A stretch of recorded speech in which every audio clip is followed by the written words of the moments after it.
Welcome to Family History Mysteries, a podcast that tells the stories uncovered through family history research, the unexpected stories of everyday people. I am an avid family historian who has been compiling my family tree for over 15 years, with nearly 20,000 people recorded in my trees. And please put a review on my podcast. That will certainly help in getting the word out there and creating more listenership. Episode 267, The Showman, Part 2. On the 11th of May 1906 in the Melbourne Age, it announced the arrest of a noted character, Professor Kemp, locked up. Professor Kemp, alias John Patrick Daly, alias Griffiths, alias Professor Montgomery, was last night arrested by Detective Considine and Constable McCarroll of Barnawartha on warrant charging him with a larceny of a saddle, and the charge of horse stealing and larceny will be preferred against him. Kemp, whose real name is Daly, is a native of Barnawartha and was to have opened at Fitzgerald Circus building on Saturday night with a rough riding combination that has lately toured New South Wales. Since 1898, when he first transgressed, he's had a sensational career and several times escaped from the police in exciting circumstances, once having leapt from a train running 40 miles an hour. He will appear at the City Court this morning. The Melbourne Age on the next day outlined his court appearance. Yesterday morning, John Daly, alias Professor Kemp, the horse tamer, who was arrested on Thursday night on a charge of stealing a saddle valued at £3, the property of Edgar Buck of Curramborough, on the 20th of February 1902, appeared at the City Court yesterday. The publication of Daly's sensational career was responsible for a crowded court, and when the accused appeared at the door connecting the court with the watch house, all eyes were turned on his striking figure. Detective Considine said the accused is charged with having stealing a saddle at Curramborough and was arrested last night. I apply for a remand on this charge to the court on Wednesday the 15th of May. The accused said he had no objection to the remand and applied for bail. Detective Considine said that Superintendent Sainsbury has asked me to oppose the granting of bail. This man has escaped from the police in New South Wales, South Australia and Victoria, and I expect that no fewer than 15 charges will be preferred against him. The magistrate declined to allow bail and the accused was removed. Mr. Erskine Scott, who is connected with Fitzgerald Circus building, said that he desired to correct a statement which had been published that the accused was the proprietor of a buck jumping show to be held at Fitzgerald Circus. He said the statement was untrue. The proprietor of the show made a fresh application that bail should be fixed. The application was granted and bail was allowed of two sureties of £500 each. In the Wagga Wagga Express on the 15th of May 1906, it outlined in more detail this court appearance. With reference to the arrest in Melbourne of John Daly, alias Professor Kemp, the Age reports that a tall, picturesque figure with long black hair sweeping over his shoulders, large grey eyes and handsome features, was clad in a heavy black cape, a horseman's coat, a white vest, riding trousers and boots with clanking spurs, the whole surmounted by a soft felt hat, rakishly worn, strode into the watch house with his hands handcuffed behind him. Detective Considine held him by one arm and Constable McCarroll of Curramborough with a loaded revolver in his hand escorting him on the other side. The detective, who had several warrants, charged his prisoner as John Patrick Daly with larceny and horse stealing. The accused, who's arrived in Melbourne as Professor Kemp, proprietor of a big rough riding show that is advertised to open at Fitzgerald Circus on Saturday night, is a native of Barnawartha near Wodonga, 36 years of age, and has a singularly adventurous career. When released from the handcuffs, he straightened himself up in the watch house to the full extent of 6 foot 3 inches, and he looked a truly remarkable personality. Daly first came in touch with the police in April 1898 when he was working at Sunnyside at Glen Wills, where he was entrusted with a cheque for £8 10 to cash for a woman who lived close by.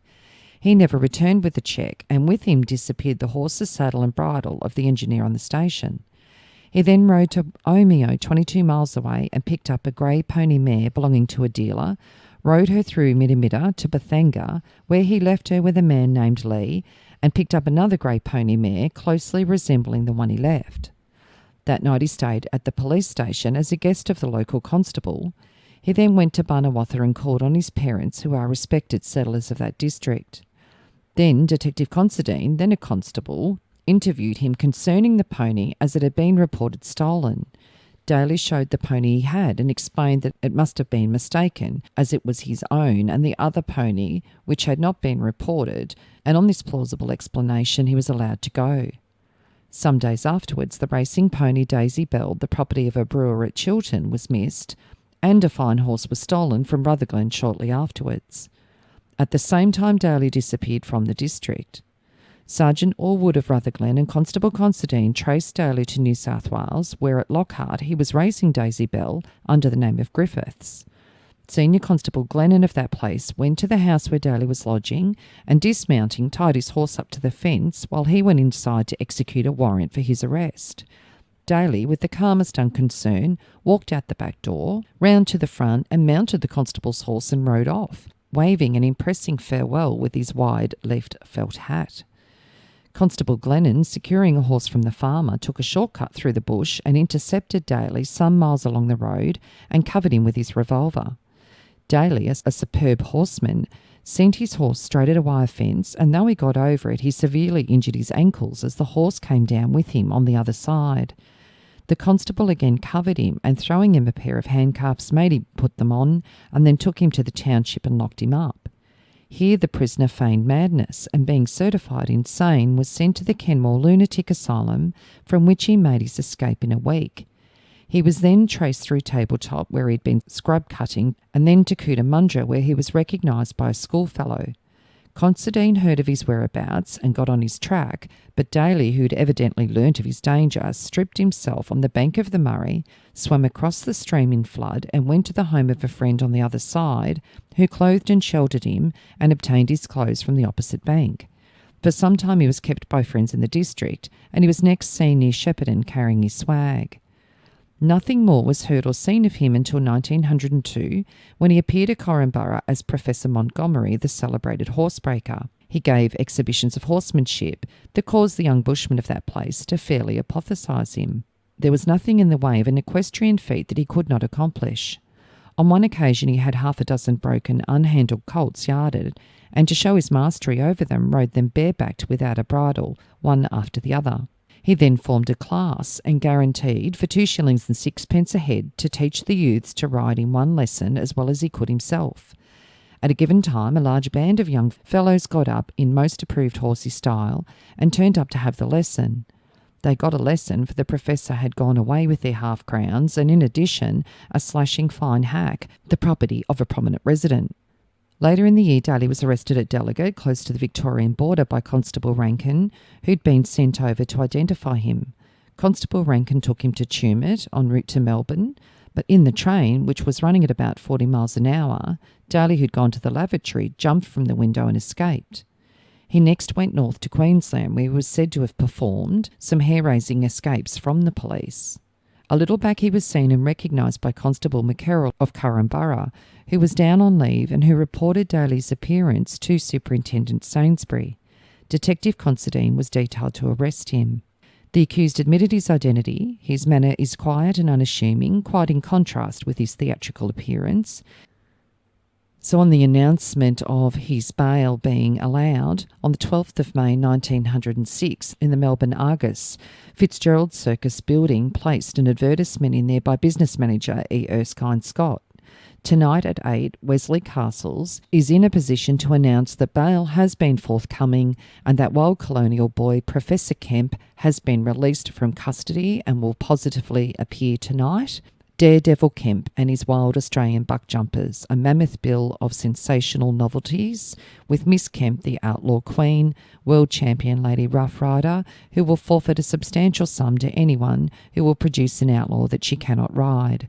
Professor Kemp, the king of horsemen. In the Melbourne Age, on the same day, there was an advertisement that says, "All I have to say, I'm an honest man and I'll prove it. I'm a game rider and I'll prove that. My manager, Mr. Castles, has put up a big bail for me, but I never broke a bargain with any man. They may stop me who can, but I shall go on until I make wild horses sing to me. Yours truly, W.G. Kemp. Bail has been forthcoming. Kemp positively appears tonight. John Patrick Daly, alias Professor Kemp." And news of him went far and wide as the Fremantle Evening Mail in Western Australia published on the 16th of May 1906 from Melbourne that at the City Court today, John Daly, alias Professor Kemp, the noted buck jumper, was remanded to Korumburra on a charge of stealing a saddle. Several other charges of horse stealing are preferred against him today.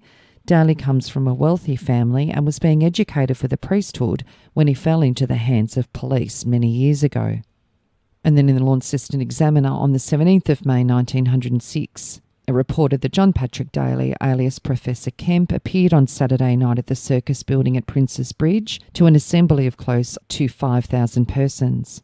Professor Kemp advertised he would make wild horses sing to him. Certainly he gesticulated and vociferated like an excitable mountebank, but it seems to me that he left the actual rough riding of the daredevil type to be done by others. Somehow the unruly portion of the audience seemed to be under the impression that Professor Kemp personally had not given them an equitable return for their money and exhibited a somewhat hostile feeling towards him. However, he threw oil on the troubled waters by the statement that he had a whole truck full of unbroken colts coming from Albury early in the forthcoming week, and he would then show them what he could do in the saddle. And on the same day in the Bulletin, the Criminal Law of Victoria, in conjunction with Magistrate Panton, provided an unparalleled advertisement for the Wild Australian Buck Jumping Show at Fitzgerald's Circus building in Melbourne last Saturday. Professor Kemp, the star of the Wild Australian entertainment, at the solemn hour of midnight on Thursday, entered the watch house, his hands handcuffed behind his back and a constable bearing a loaded revolver beside him. On Friday, the police brought him, in all of his showman's glory, including his long black hair, to the Melbourne City Court, where Panton, PM, was asked to remand the accused on a petty charge of stealing a saddle. Among the 14 other alleged charges was one of escaping from custody after he'd been arrested for horse stealing, but for some unstated reason, the police confined their indictment to the saddle point, on which turned the question of bail for the prisoner during his term of remand. In consideration of the fact that Kemp was before the court as a simple larcenist and nothing more, the incidental allegations being non-official, Panton fixed the bail at 2 sureties of £500 each, and the magnitude of the bail was a further advertisement for the buck jumping show. The management announced that the sureties had been found and Daredevil Kemp would positively appear on Saturday night at 8 p.m, just as much as Melbourne's populace as could be, squeezed into Fitzgerald's building, was waiting to see the Daredevil and company act up to the terms of the advertisement.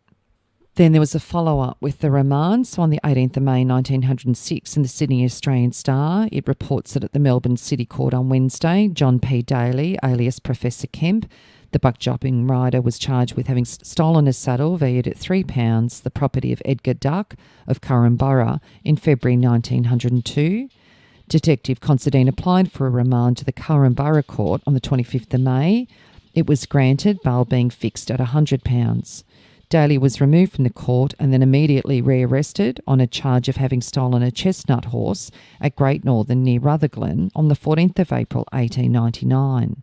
Mr. Moore considered that notice should have been given to his client that he was to be rearrested, but Detective Considine said that he only received the warrant that morning. The accused was remanded to appear at the City Court on the 22nd of May, bail being fixed at 1 surety of £50.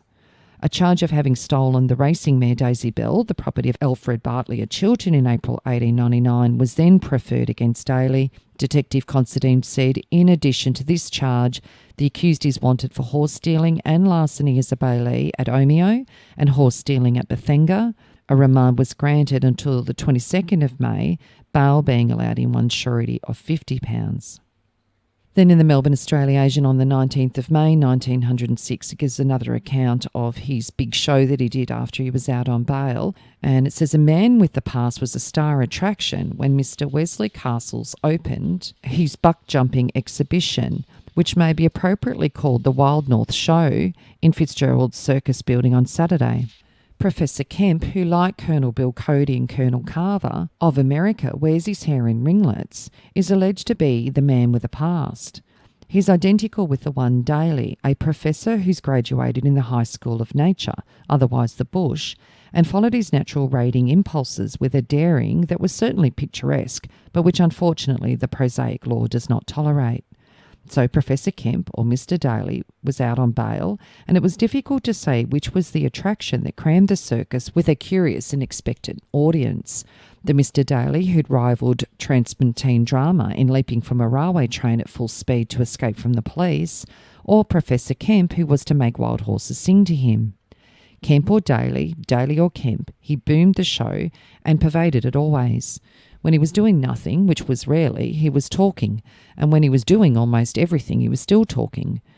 There was nothing of the impressive silence of waste places about the bushman. The event that entirely won the admiration of the audience was Miss Kemp's exhibition on a black mare, which at one time looked like bucking her into the fence, but it was smartly turned, and Miss Kemp rode astride and stuck to the mare. It is hardly a suitable display for a lady, not because in this case the lady is unequal to the tasks she undertook, but because sitting a buck jumper is a tremendous shock, even to trained wily bushmen, and Miss Kemp was quite exhausted by her rough ride. On the 1st of June 1906 in the Albury Banner and Wodonga Express, Professor Kemp's troubles.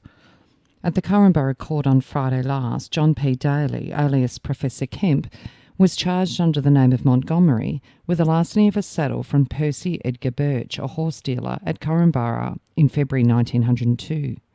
Birch was cross-examined at great length to show that the saddle had been borrowed and stated that the accused had written to him from Leongatha saying he had borrowed the saddle and would return it, signing himself Monty. The saddle was not returned by the accused but was recovered 5 months afterwards. The accused was, however, committed for trial.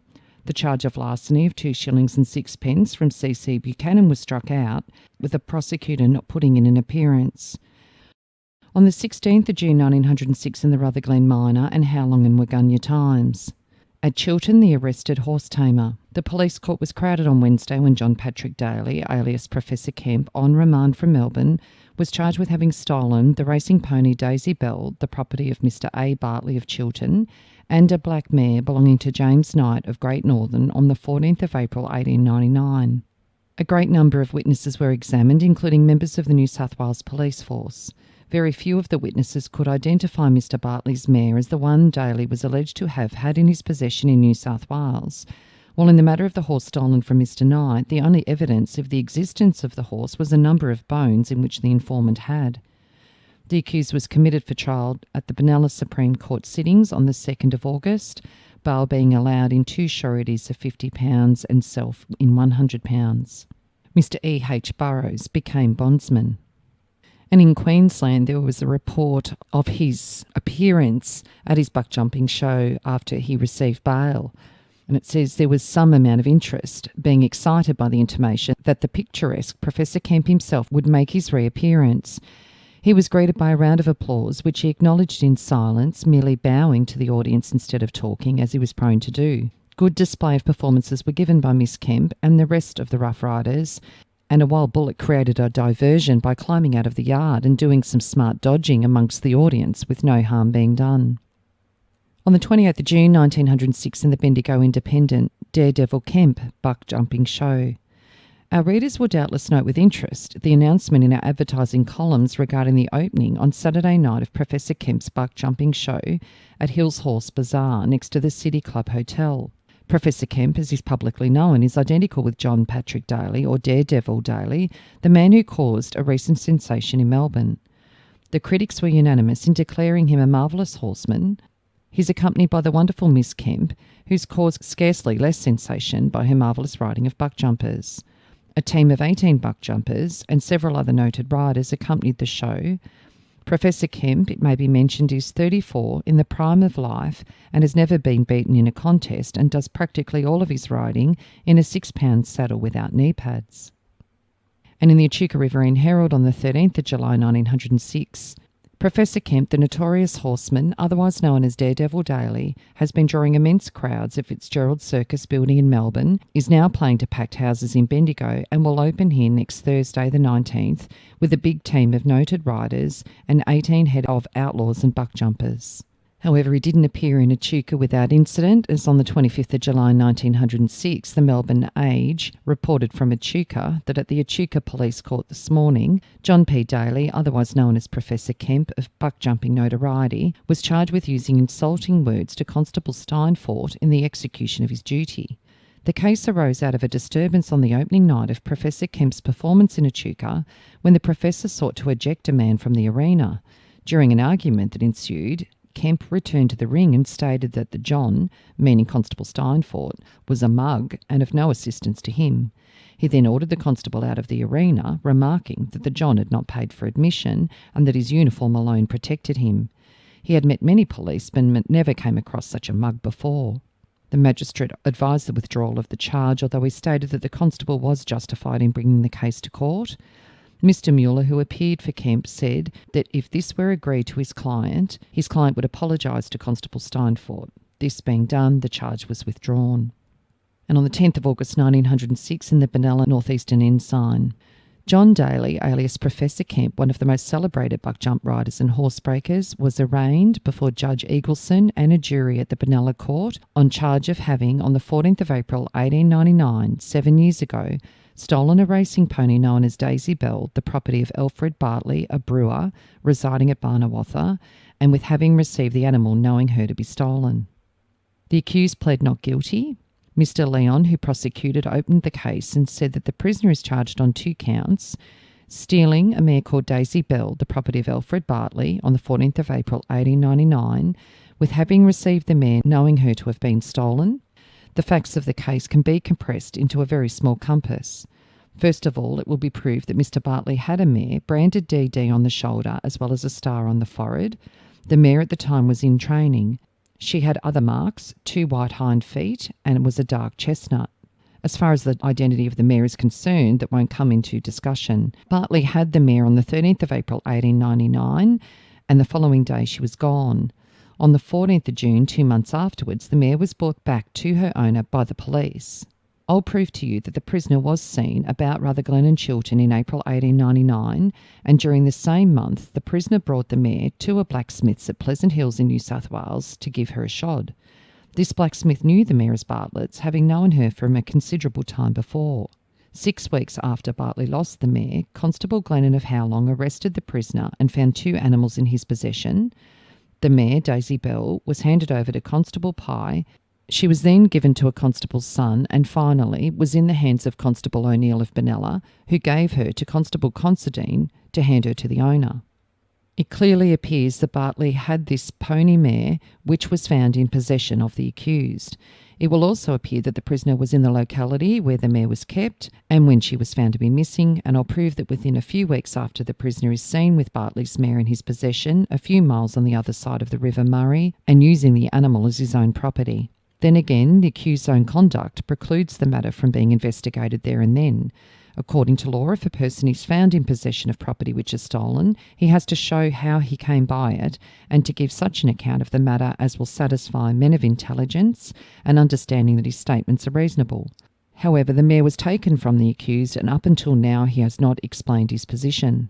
The first witness was James Shelley, who swore that he saw the accused with the mare in question at Pleasant Hills in May 1890. He was working for a blacksmith at that time and he shod the mare for the accused. He saw the mare with the accused at Hughes's, 4 miles away from Pleasant Hills. After shoeing the mare, he recognised her as being Bartley's, but he did not make any remark to the accused or anyone else to that effect at that time. In cross-examination, the witness said he'd known the mare for 10 years. He admitted having sworn in the lower court that the mare had no star on the forehead, but is now surprised to find that the mare had a star in the place named. Some of the witnesses said that they weren't sure whether the mare outside the court was the same mare that had passed through their hands. John R. Considine, a detective stationed in Melbourne who was constable at Barnawartha in 1899, swore that he arrested the accused on the 10th of May in Melbourne. Before the arrest, the accused denied his name was Daly and said, "I was making a mistake." And I told him I had a warrant for him for stealing Mr. Bartley's mare in 1899, and he replied, "I thought that charge went in with the others." And I said, "No, you'll be charged with that now." And he answered, "I suppose I'll have to face it." I knew the prisoner well. I hadn't seen him from 1899 until May this year. His Honour summed up strongly against the prisoner. After 5 minutes' deliberation, the jury found the prisoner guilty on the first count. The accused, on being asked if he had anything to say, stated he never stole a beast in his life and that he had no recollection of the circumstances of the present case. His Honour agreed with the jury and the accused was guilty of the crime, and he sentenced him to 3 years imprisonment. His jail record stated that he was convicted on the 2nd of August 1906 of horse stealing in Benalla, that he was married and his wife was living at Barnawartha. On the 17th of August 1906, in the Benalla Northeastern Ensign, it says a great deal of talk has been indulged in the locality about the conviction of John Daly, alias Professor Kemp, at the late General Sessions for the theft of the racing pony Daisy Bell. The contention everywhere, even by some of the jurymen, too, as it is said, that Daly should have been acquitted. The ground upon which such contention is based as this: at the time of the theft, the accused was an escaped lunatic. That the man was insane is said to be undeniable. In fact, as several reliable sources now state, after Daly was arrested in New South Wales with Daisy Bell and another horse in his possession, he was brought up before the Lockhart Court of Petty Sessions. He was then a lunatic, but as to set all doubt aside upon the point, he was subjected to an examination by 2 medical men who judged him insane. The prisoner was thereupon committed to a lunatic asylum but escaped. Not the slightest mention of this was made at his trial in Benalla. Hence all that is now being said about the case and the propriety of preparing a petition for his release. Several of the jurymen by whose verdict he has been sentenced to 3 years in jail now say that, had they known about the man's insanity, their judgment would have been different, especially as Daisy Bell was restored to her owner a few months after she was reported stolen, as the accused appeared to have been earning an honest livelihood on the occasion of his arrest and for a long time before, and as the alleged crime was 7 years old at the time the man was tried at law. In fact, the very owner of the stolen mare says he's prepared to do his best to effect the prisoner's release on the grounds of the accused's insanity at the time of the alleged robbery. It will be remembered that even after being found guilty, the accused said he had no recollection of ever stealing the mare. What a pity it seems to be that the point about the man's insanity was not raised at his trial, for had it been, both judge and jury would have had a most material matter for the consideration of their clemency. On the 19th of January 1907, in the Ovens and Murray Advertiser in Beechworth, a petition to His Excellency the Governor is being largely signed in the Chiltern District by presidents and councillors of Yakadanda, Toowong, Chiltern and Motherglen Shires and prominent graziers and other residents, praying that the sentence of 3 years' imprisonment passed in August 1906 on John Patrick Daly, known as Professor Kemp, for horse stealing be commuted or reduced on the following grounds: that the alleged offence occurred in 1899, that at the time of the alleged offence John Patrick Daly was insane, having been incarcerated in Kenmore Lunatic Asylum, New South Wales, on certification of 3 doctors, 1 week after the alleged offence. It appears that Daly refused to allow his counsel to bring this out at the trial, being afraid he'd again be committed to a lunatic asylum. The Daly family have been highly respected residents of the Chiltern District for over 40 years. And as a result, he did obtain an early release. He was released from Pentridge on the 24th of November 1908, so a little shy of 1 year prior to his sentence. While John Patrick Daly was in jail in Victoria, it seems that Mary Kemp continued to perform. On the 16th of May 1907, she's with Bronco George's Rough Riders up at Broken Hill. And it says a bumper house visited the Hippodrome last night to witness the entertainment given by Bronco George and his exceedingly clever company. Rounds of applause were showered on the numerous artists. Miss Mary Kemp was cheered for her very clever riding on a horse called Gypsy Queen, and she is without doubt proving her claim of the title of Champion Lady Buckjump Rider of Australia. She's recorded on the 5th of June 1907 in the Port Pirie Recorder and Northwestern Mail of South Australia of being at the recreation ground with Bronco George's Rough Riders, and it mentions Miss Mary Kemp, Champion Lady Rider. In part 3, I'll be covering what he gets up to after his jail release. If you are interested in sharing your story on my podcast Family History Mysteries, please go to my Facebook page and send me a message. If you would like some assistance in filling in the gaps in your family tree to see what mysteries you solve, please get in touch. And don't forget, you can have early access to episodes by subscribing, and you'll also gain access to bonus episodes.